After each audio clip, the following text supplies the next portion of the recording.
This is part 12 of the calculus section of our aeronautical engineering course. At the end of part 11 we got cut short in the middle of a problem. We were talking about a Cessna 150 with a 68-inch diameter propeller with a 4-inch cord. Produces 500 pounds of static thrust at 2,750 revolutions per minute, and is driven by a 100 horsepower engine. And the question is, what is the lift coefficient of the propeller? First, let's convert the 500 pounds into newtons. We did that. We said 500 pounds equals 2,225 newtons. We used to refresh your memory, we said 2.2 pounds is what 1 kilogram weighs. Well, 1 kilogram is a unit of mass. Weight is a unit of force.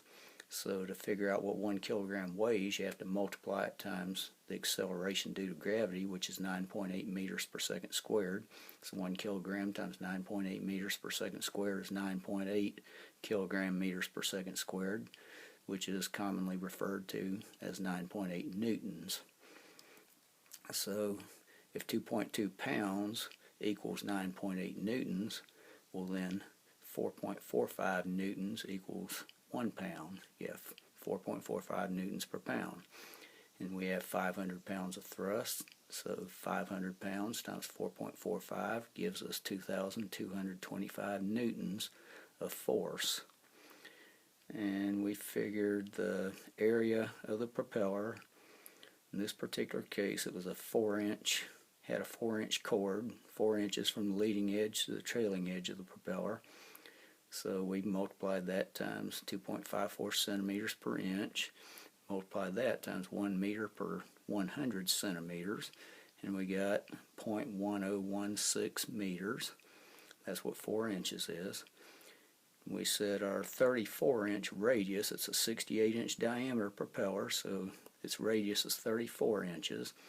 We turned that into 0.8636 meters by doing the same thing. 34, instead of 4, we said 34 times 2.54 times 1 over 100 equals 0.8636 meters.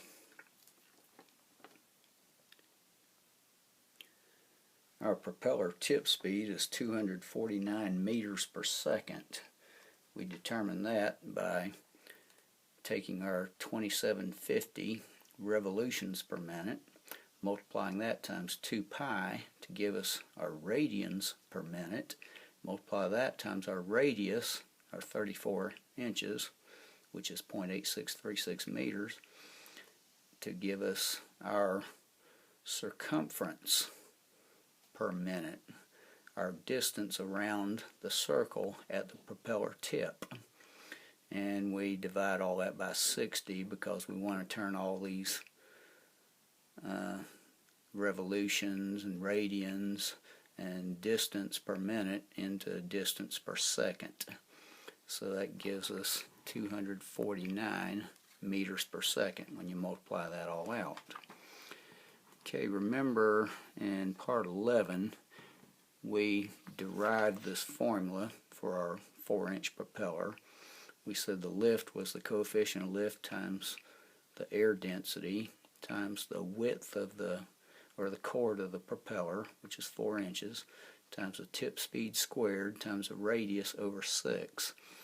But this is what we obtained by integrating from the center of the propeller shaft out to the tip, which is half of the propeller. The propeller has another half of the propeller on the other side of the propeller shaft.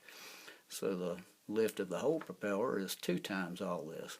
So 2 times all that over 6 is all that over 3. That's the formula for the whole propeller. So let's plug and chug here. Our lift, or thrust in this case, being its propeller, is 500 pounds. We determined earlier that 500 pounds is equal to 2,225 newtons, or kilogram meters per second squared. Okay, coefficient of lift, that's our unknown. That's what we're trying to figure out. The problem asked us what the coefficient of lift is.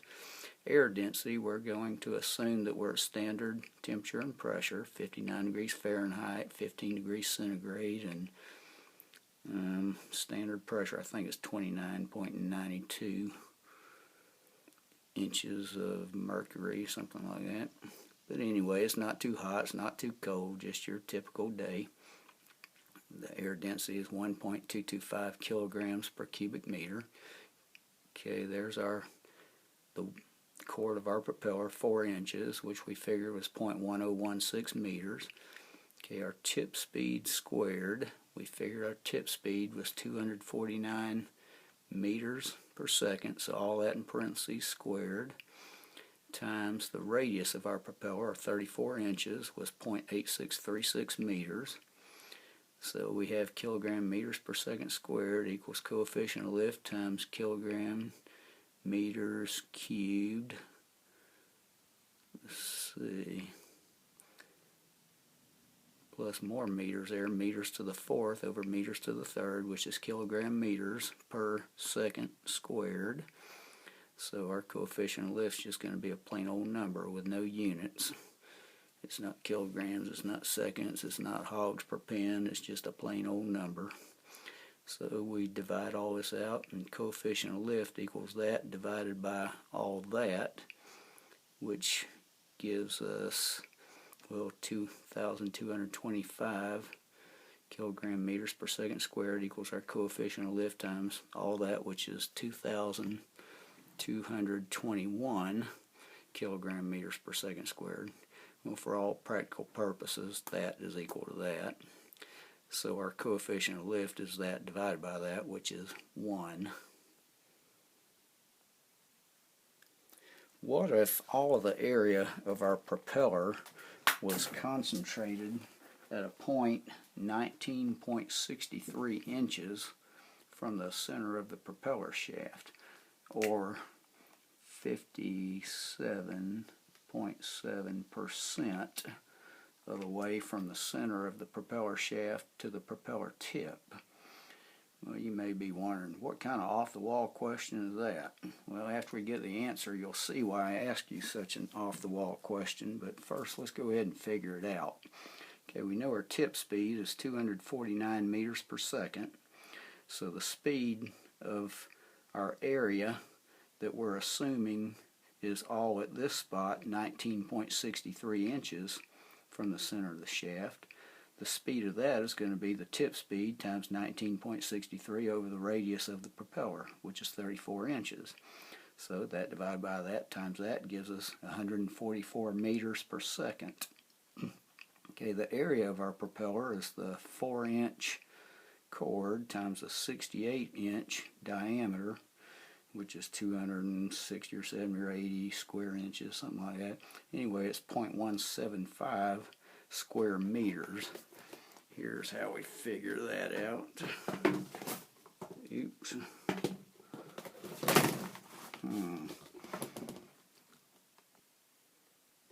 Okay, we're back. Okay, our area is 4 inches times 68 inches. Remember how we, in order to turn our inches times inches into square meters, we multiply our inches times centimeters per inch. We multiply that times meters per centimeter. And we have to do that twice, once for the 4 inches, once for the 68 inches. So after multiplying all that out, we get our area equals 0.175 square meters. Okay, here's our lift equation for a wing. Lift is coefficient of lift times air density times the wing area times the velocity of the air going over the wing squared divided by 2. Okay, our coefficient of lift, we figured out a while ago, was 1.0. Our air density at standard temperature and pressure is 1.225 kilograms per cubic meter. Our wing area, we just figured out, 4 inches by 68 inches. Our propeller area is 0.175 meters. Okay, and our propeller speed, we figured at 19.63 inches away from the center of the shaft, was wasn't 249 like the tip speed, it was 144 meters per second. Of course, all that goes in parentheses and gets squared because our formula is lift equals all that times velocity squared. Okay, and then don't forget our over 2. So upon multiplying all this out, we get lift equals 2,223 newtons. Please disregard all this. This is what you had in the previous lesson. But notice that 2,223 newtons was about the same as our answer for the thrust of the propeller when we integrated from the center of the shaft to the tip. So the reason I ask you this off-the-wall question is because you can assume that the area of the propeller is all concentrated at a spot which is 57.7% of the way between the center of the shaft and the propeller tip. You can figure it like a wing lift using this lift equation. The wing lift equation, calling all the area at 57.7% of the way. Here's how we figured out that we can assume that all the area of our propeller is at 57.7% of the way between the shaft and the tip. Remember our y equals x squared curve? Well, this curve, the height of this curve, it is proportional to the lift per square inch of any given spot on the propeller between the shaft and the tip. Here at the tip you have maximum lift, here at the shaft you have zero lift. Halfway between the shaft and the tip you have 1/4 of the lift per square inch that you have all the way out at the tip. Okay, so if y equals x squared, if y equals x squared, the area under this curve is the integral of y dx, which was the integral of x squared dx, which is x cubed over 3. And if x is 1, then the area under here is 1 cubed over 3, which is 1/3. Well, let's just draw us a straight line across here at y equals 1/3. Well, here's where it intersects this curve at x equals 0.577. So the area under this curve all the way to there equals the area under this line across there. So if you assume that all the area of the propeller has this much lift per square inch, well, then you're assuming that it has the same lift that this propeller actually has at this point where this line crosses this line. So what is that point? This is the y equals x squared curve. So whatever x is at this point, if you square it, it'll equal y, which is 1/3. So 1/3 equals x squared. So x equals the square root of 1/3. So let's say 0.333333, that's what a third is. Now we'll put it to the 1/2 power, which will give us a square root of it, to the 0.5 equals, our answer is 0.577350268. In other words, 57.7% of the way from the middle of the shaft to the tip is where you can assume that all the area of the propeller is, and then figure it out like a wing going straight through the air. We can toy around further with the math here and see that we get half the lift of our propeller in the first 79% of it, and the other half of lift in the last 21% of the propeller. Remember how the area under our curve was 1/3? We integrated x squared dx and got x cubed over 3 and determined that with our limits of integration being from 0 to 1, our area under here is 1/3. Well, if we draw a line to divide this area under this curve in half, where the area to the left of this line is 1/6 and the area to the right is 1/6, we say that x cubed over 3, instead of equaling 1/3, equals 1/6. And we figure out what x is by saying x cubed equals 3 over 6, which is 0.5. And then we punch it up on our calculator. Anyway, the cubed root of 0.5 is 0.794, and we're out of time.